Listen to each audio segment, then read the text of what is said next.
oh, well, you didn't pay for the car yet, so you can't get it. And then it would just stop us dead in our tracks. Wait. What do you mean you didn't pay for the car yet?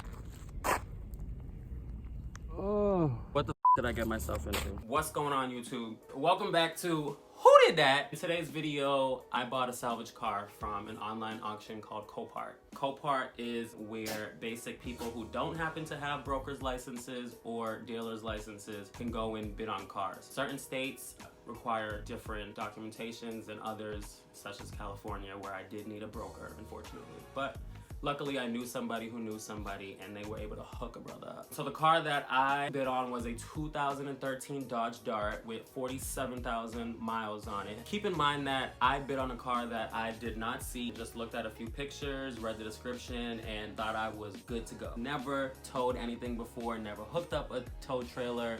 Don't even know what the pieces are called. I've always been a hands-on type of guy. I figured I'd take you guys on this journey with me since it's my first time, and if there's anybody else out there that wants to do something similar, they'll see what the process is like.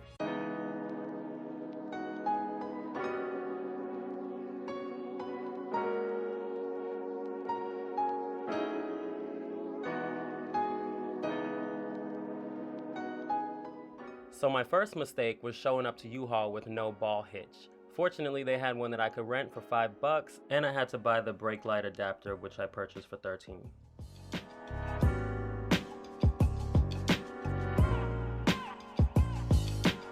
Or should we try to lift it? How heavy are the sticks? Don't want to be dramatic, but I feel like they're like 1,000 pounds. I've never done this. I'm not that guy.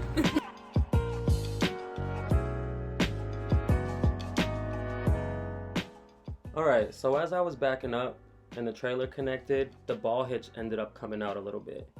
We realized we didn't put the pin in yet, and we were all definitely getting a little frustrated. But we ended up figuring it out, and it was smooth sailing. Isn't it cool what you learn at work? Yeah. So the guy who usually picks up the trailer knows what he's doing.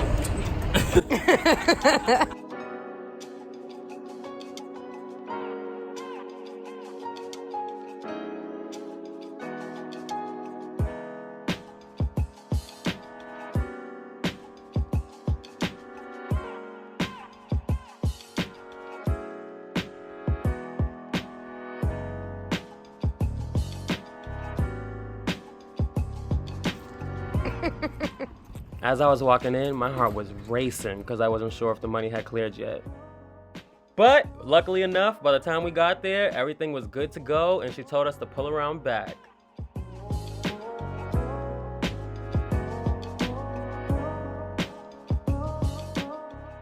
We were blown away when we seen this section of burned cars. We learned that they were from the recent Woolsey fire that burned almost 100,000 acres out here in Malibu. It is very eye-opening to see how destructive these fires really were, and we are so thankful for all the first responders and everyone, honestly, who helped during this time to save California.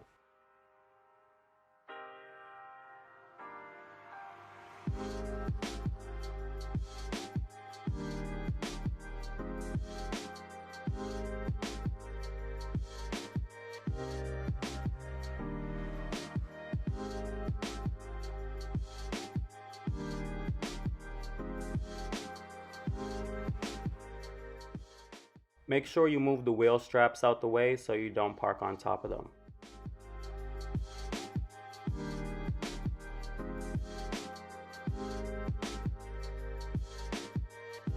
Okay, come and learn. Oh, and shout out to Ruben. He was really helping us out. As long as you come down center right here, you move this chingadera over here. Chingadera means thing. Chingare. Let's stick this through the slot, right? Like that. And you're gonna pull this up, like so.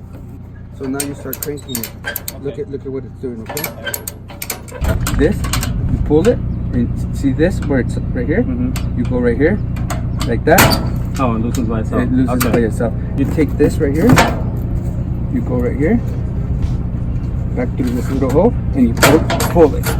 See, and now it comes off. A lot of people just leave it there and they start changing it. this way so you don't drag it, and then that's it.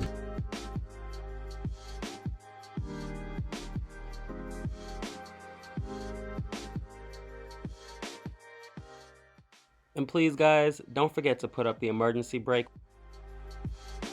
Hey! Whew, maybe she'll be able to roll up. I think so too. We gonna roll. She rolling. She was not rolling.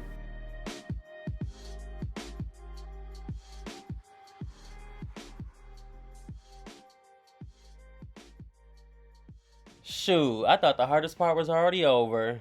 Little did I know I was in for a big surprise. As you guys can see, the entrance to my driveway is very, very tight. The width is about 9 feet and the width of the trailer is a little bit more than 8.5. So the maneuvering process was a little bit tricky trying to get in here, and we needed all hands on deck for this one. Amazing driving. Who did it? Yeah. Who did that? Daddy did it. That's good. Here I was trying to figure out exactly how I was about to get this car off of the trailer because she clearly was not rolling. And this is what I ended up coming up with. Who did that? That's what we're gonna use to get it up. Hopefully. You just made this? I just wanna ride it. Now, I need to jack up the car high enough to put that underneath it. Alright, so I had to figure out how to get the car up high enough so I can get this underneath the wheel. As you can see, the jack didn't go high enough, so I ended up having to take the wheel off to give me a little bit more space. And then I was able to slide it underneath successfully, and here we go. Okay. Alright, baby girl! Is it the moment of truth? We realized that we needed to give the car a little push, so unfortunately I had to put the camera down and we could not film the roll down. Wow. Let's just say she did not come down as pretty as you think she did, but she down. Thank God and Jesus and God and Jesus. Thank God and Jesus and Jesus and God. Who did that? Daddy did it! Thank you, a little dart. Dumb dart. A little ditty dart. A little dirty dart. Ooh. Whew. Wow. I didn't feel 30 today. Hope you guys enjoyed that video. As you can see, it definitely was not as easy as I thought it was going to be. We had a few minor bumps, mostly when we got back home trying to unload the car and get it through the driveway. That was a headache. So I'm pretty much going into this blind. I'm gonna attempt to rebuild a car and drive it across the country when I'm done with it. It's going to be a learning process for me and you. So you guys think I can get this car on the road by April? I think so. Who did that?